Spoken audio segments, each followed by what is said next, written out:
Hello pupils, you are welcome to General Studies class. I am Uncle Popo. Uncle Popo is here. I am also here. We are here together. 100% attention.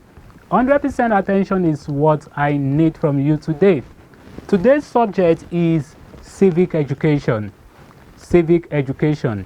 In our last lesson, we discussed about duties and obligations, and you were told our duties to the school and our obligations to the government, where you were taught about voting during election, or voting at the right age, and you were taught that it's only when you are 18 years of age that you can vote. We discussed all that in our last topic. In today's topic is a very simple topic. Tell your friend, simple topic. Good one. And before that, let's tongue twist this word that I will tell you. The word is government of the people, by the people, for the people. I repeat, government of the people, by the people, for the people. So I want to say it further. Let's see if I can do it. I will say it and you must not pause.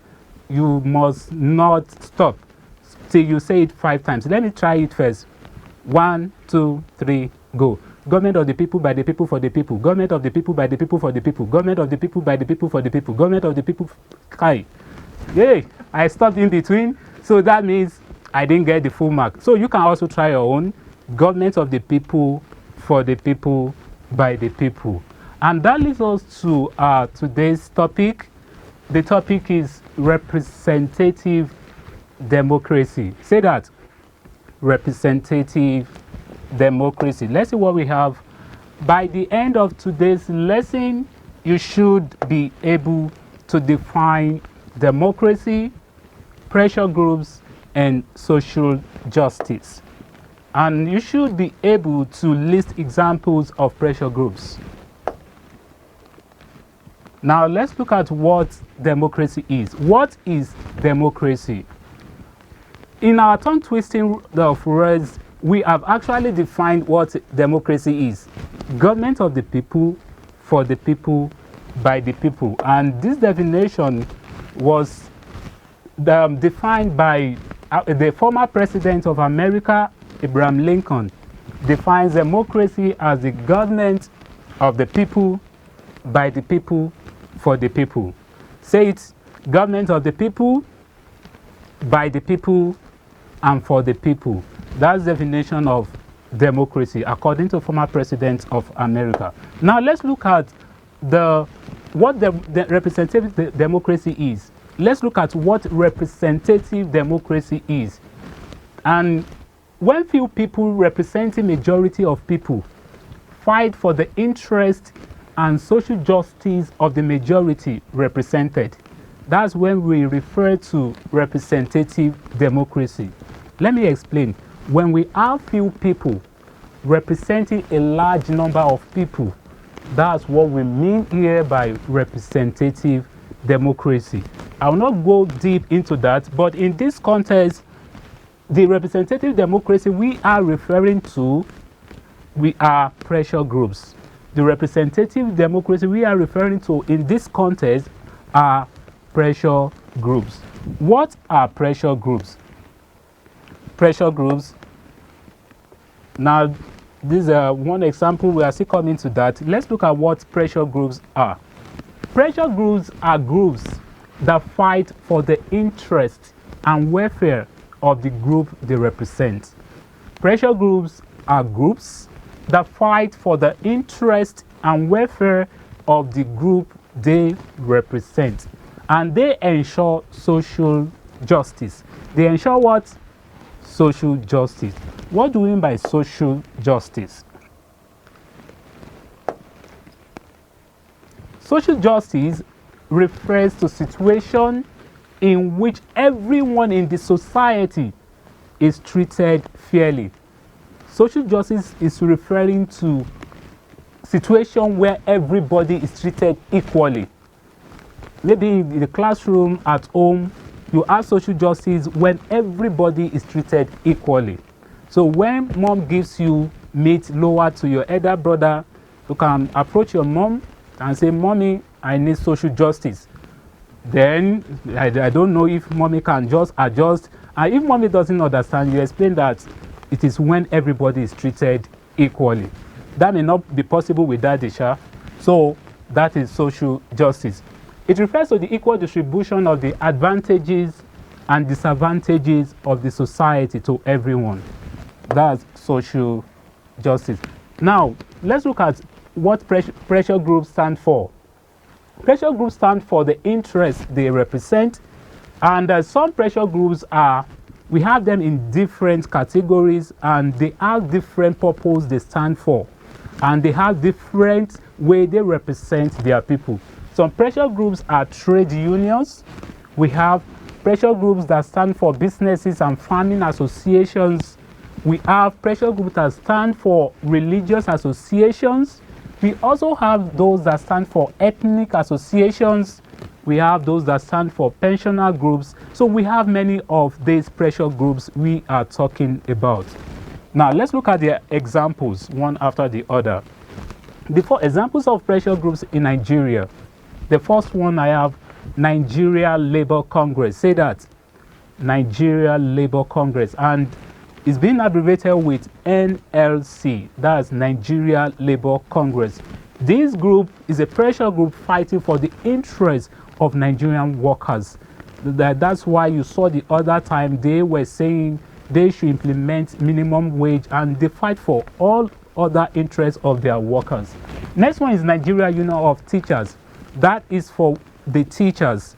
I belong to that group, because the group fight for my own interest as a teacher. This group, Nigeria Union of Teachers, NUT, fight for the interest of the teachers. Next is Nigeria Bar Association, and that is NBA. Nigerian Bar Association, NBA. That fight for the interest of the lawyers. If you're a lawyer by profession, this group fight for the interests of the lawyers.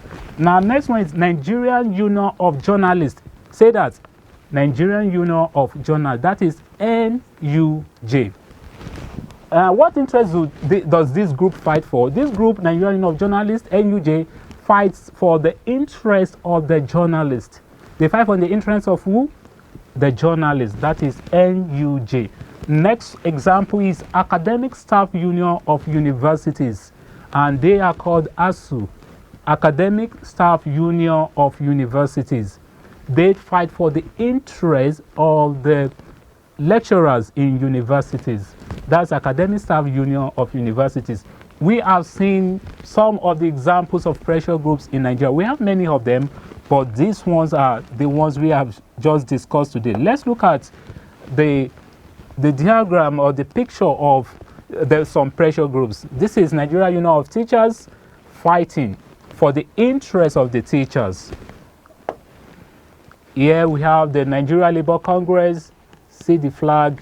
They are fighting for the interest. And when we say they fight for the interest, that does not mean it's all the time they will try to disrupt the activities of the society.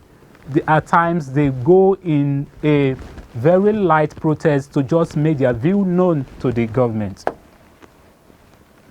And what are the advantages of these pressure groups we have talked about?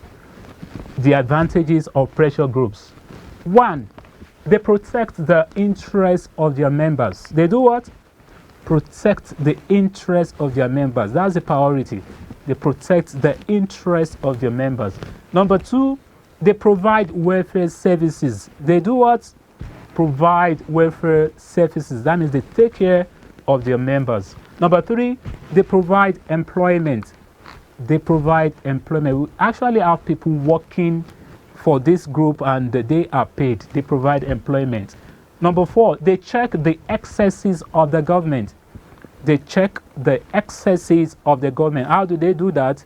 If government creates a policy that is not in line or that will affect that group, they will voice out to let government know about it, and government most times adjust to meet their needs. So those are the advantages, but they are not left without disadvantages. So disadvantages of pressure groups. 1, sometimes pressure groups are selfish. They pursue goals which will benefit just a few people. Sometimes pressure groups are selfish. They pursue goals which would benefit just a few people. Sometimes they fight for the interests of the few people they represent only, not considering other people. Number 2, they sometimes embark on strike actions and disrupt economic activities. They sometimes embark on strike actions and disrupt economic activities. I believe we have witnessed many like that. And number 3, sometimes they misinform the public. Sometimes they misinform the public. They pass some information to really misinform the public. And number 4, their activities may topple the government. If they are not cautioned or they are not controlled, most of their activities at times may disrupt the government programs, may topple the government. So we have looked at what pressure groups are, the definition of democracy, the representative democracy, the advantages and disadvantages. I have this short video to give you a clearer understanding of the topic. Watch.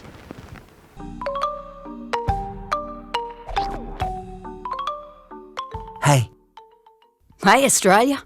What's happening? Democracy. What's democracy? I'm a democracy. That means my people govern themselves. That's cool. Yeah. When you're an adult, you get to vote on decisions. But there's lots of decisions to make all the time, so people vote for someone to vote for them. They're called politicians. I knew that. Sure. Welcome back. Are you still there? Because Okupopo is here. You have seen the video talking about democracy, people governing themselves. Now, in today's lesson, we have successfully talked about what democracy is, and we talked about government of the people, by the people, for the people. We talked about pressure groups. They are the groups that fight for the interests and welfare of the group they stand for. We also talked about social justice, where everybody is treated equally. We list some examples of pressure groups in Nigeria: NLC, that's Nigeria Labour Congress, Nigeria Union of Teachers, NUT, Nigeria Bar Associations, LBA, and so on. We also talked about the advantages of pressure groups. They protect the interests of their members. They provide welfare services. Likewise, disadvantages were also discussed. Like sometimes pressure groups are selfish. They pursue goals which will benefit just a few people. They sometimes embark on strike actions and disrupt economic activities. On this note, we have come to the end of today's lesson. But before we call it a day, I have a few questions to test you and see how you have listened attentively. Questions. Number 1, define pressure groups. Question number 2, what is democracy? Question number 3, list 5 examples of pressure groups. Your time starts now.